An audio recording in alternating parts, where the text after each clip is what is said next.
each asked about wildfire effects on local air quality. So I do have that data to show, and I'm going to move into that now. So these are numbers that I used Thurston County, and I looked at a few of our other counties, and they're very similar.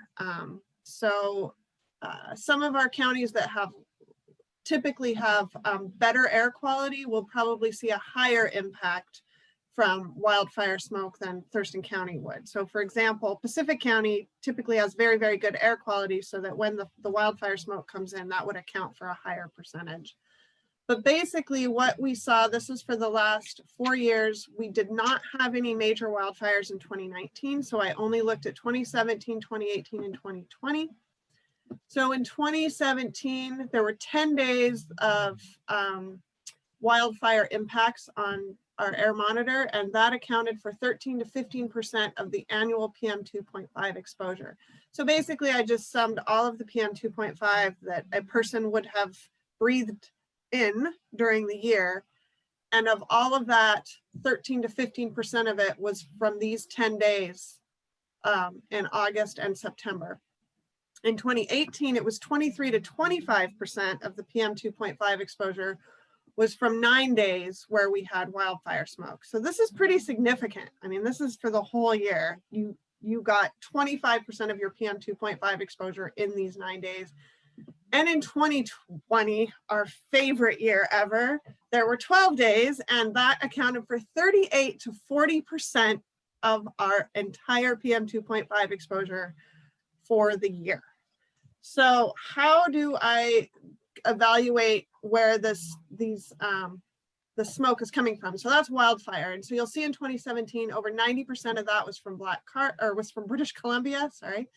And then September 5th and 6th, we had Washington, British Columbia were the source of surface smoke, and then California and Oregon were the source of upper level smoke. And I'm going to show you that in a minute, which is pretty cool. In 2018, a lot of the smoke was from British Columbia, and then there was some input from wildfires in Washington. Oops. And then in last year, for September 7th and 9th, when we saw our first wildfire smoke come in, that was almost entirely from Washington fires. And then for the next 8 days, over 90% of that was coming in from Oregon and California, and only about 10% from Washington wildfires. So I will quickly show you how we look at that. So here is a satellite image from August 2nd. Actually, I think this is August 3rd. And then I can calculate the frequency of air back trajectories. So basically, from the August 2nd to the 6th, every 3 hours, I calculate a new trajectory. And this just shows the frequency of distribution where those trajectories would have passed through a grid cell. So it just kind of gives you an idea that almost all of our surface air was coming from the north and coming down from these fires up here in British Columbia. We didn't have a lot of fires, or any really, in Washington state that year. I think this was our big one right over here by Twist.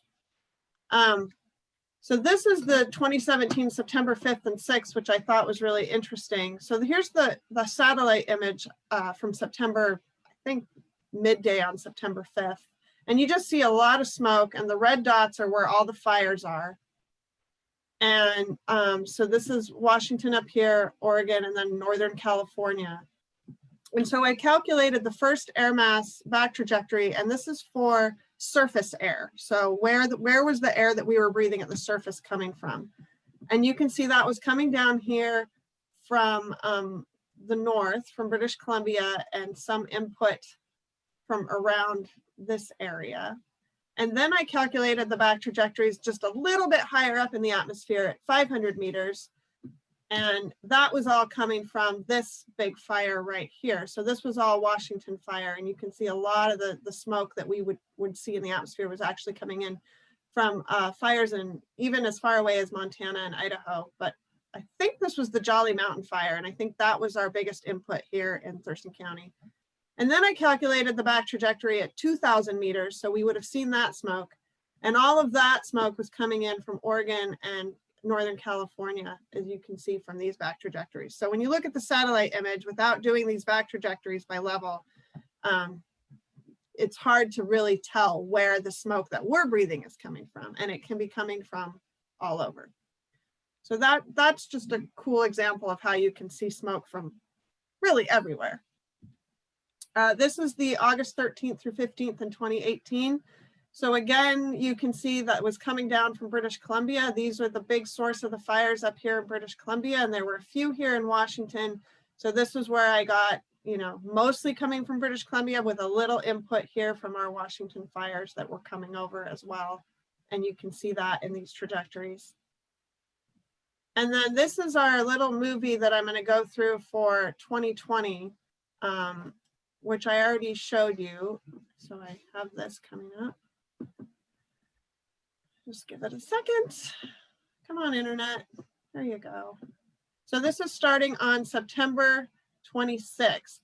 And as you can see, there were no fires really in British Columbia at all. Not really any here in Washington. We had this little one here. And this is on Sunday or maybe Saturday night. We had this fire down here in Oregon, but a lot down in California that we were looking at. Click through to September 7th, and you can suddenly see between September 6th and 7th, all these fires in Western Washington Eastern Washington just blew up. And Dan and I, this was Labor Day weekend. So Dan and I were keeping an eye and talking to each other because we knew that the winds that were predominantly westerly were going to switch to easterly. And we were really concerned about smoke from these Washington fires coming over and impacting our sites.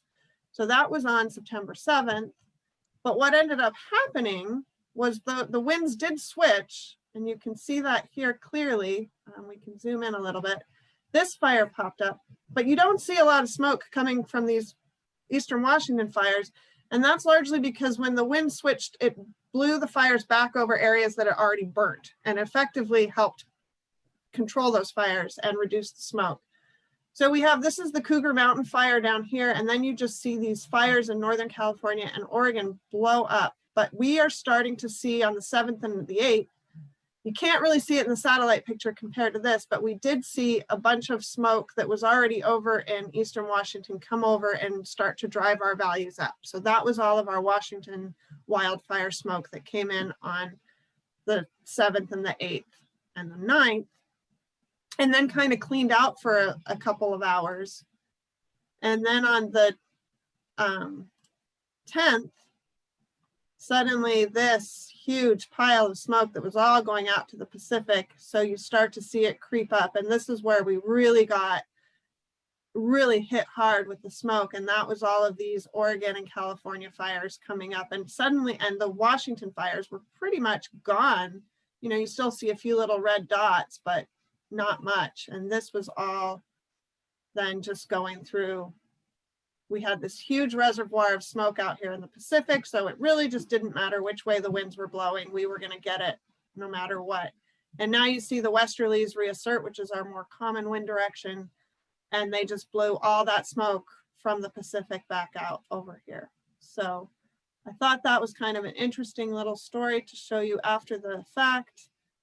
And you'll remember they kept talking about these storm systems that were going to come in and clean us out. And we were all so hopeful for rain and storms, but the smoke actually helped dissipate the clouds and prevent the rain from coming in. And it just kept lingering. And so this was that storm system we were so hopeful for several days.